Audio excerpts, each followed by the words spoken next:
તો ફરી પાછું સ્ટાર્ટ કરીએ છીએ સેકન્ડમાં હતા, right. The mind is the rational logical part of you that help you to make unemotional choices.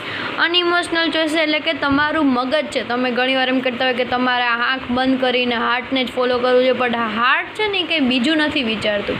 જ્યારે મગજ છે એ તમારી કેપેસિટી, એબિલિટી બધેથી વાકેફ હોય છે, એટલે એ તમને ઇમોશનલ ફૂલ થવા દેતું નથી. અનઇમોશન ચોઇસ કરાવે છે.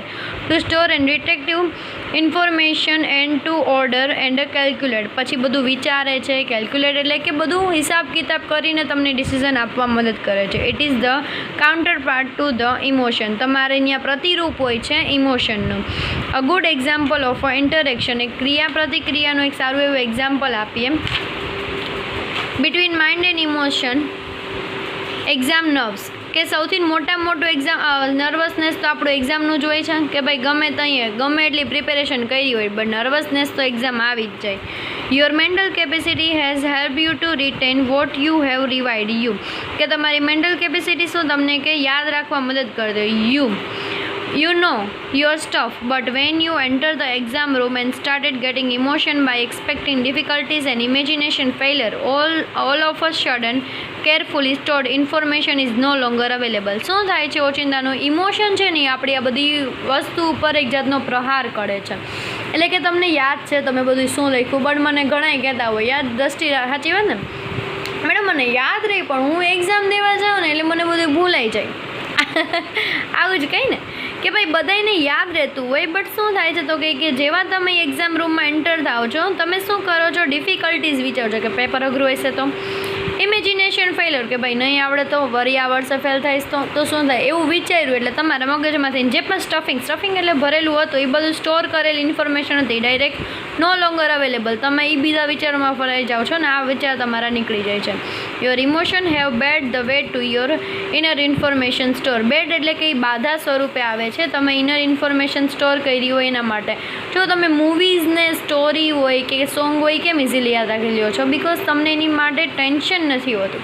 હું બધા સ્ટુડન્ટને એ જ કહું છું, ટેન્શન એક એ વાતનું નહીં રાખવાનું. ટેન્શન રાખો ને એટલે શું થાય ખબર, આપણે એક્ઝામનું કામ 5 વાર વાંચવું પડે, બિકોઝ આપણને ભૂલાઈ જાય. શું કામ ભૂલાય? કારણ કે એ સમયે આપણો મગજ બીજે વયો જતો હોય, એટલે તો એને પકડીને અહીંયા રાખવો ને એ આપણું કામ છે. Do you find yourself reacting in any the following way. તમે આમાંથી કોઈ પણ વેમાં તમે તમારી સેલ્ફને જોયો. You find in a difficulty to concentrate on things. કોઈ પણ વસ્તુમાં કોન્સન્ટ્રેટ કરતાં તમને પ્રોબ્લેમ આવી છે. You have lots of different things on your mind and be can not be grasp clearly thought. તમારા મગજમાં ઘણી બધી વાતો હાલે છે ને તમે એક વસ્તુ ક્લિયર નથી કરી શકતા.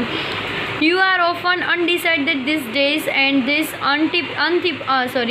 અનટિપિકલ ફોર યુ. તમે હમણાં કેટલાય ટાઈમથી અનડિસિઝન એટલે કે કંઈ ડિસિઝન નથી લઈ શકતા ને તમારા માટે અનટિપિકલી છે એટલે કે બહુ ખરાબ છે. You make longer to do task that you were able to complete quite quickly before. કે તમે હમણાં જે નાનું કામ છે એ તમે પહેલાં જલ્દી કરી લેતા, એને હવે બહુ ઝાઝો ટાઈમ લ્યો છો તમે કરતા. You start lots of things but don't finish. તમે ઘણાય કામ સ્ટાર્ટ કરો છો બટ ફિનિશ નથી કરી શકતા. If yes then gives a signal of mental stress present in you.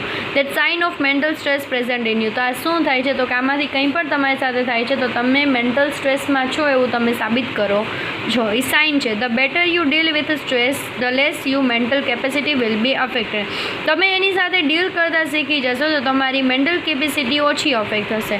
The following exercise will help you build better stress resilience and rebuilds yourself in your mental capacity has already started suffered due to stress. કે તમે નીચેની exercise છે તમે સ્થિતિસ્થાપકતા એટલે કે Reliance એટલે કે સ્થિતિસ્થાપકતા અને રીબેલેન્સ એટલે પુનઃસંતુલનથી તમે શીખી જશો કે શું કરવું જોઈએ અને એક્સરસાઇઝથી તમારા માઇન્ડ ઉપર શું અફેક્ટ થશે. હવે અહીંયા વાત આવી કે આંબળામાં જોયું શું તો કે મેન્ટલ કેપેસિટી કે માણસ છે ને એવું છે કે અત્યારના દાખલા તરીકે કોવિડને લીધે શું તો કે બસ વિડીયોમાં નથી સમજાતું તો નથી જ સમજાતું, બટ ટ્રાય કરી છે. ડુ યુ ટ્રાય કે તમને શું કામ નથી સમજાતું? બિકોઝ તમને ઘરે રહીને ગમતું જ નથી ભણવું એટલા માટે.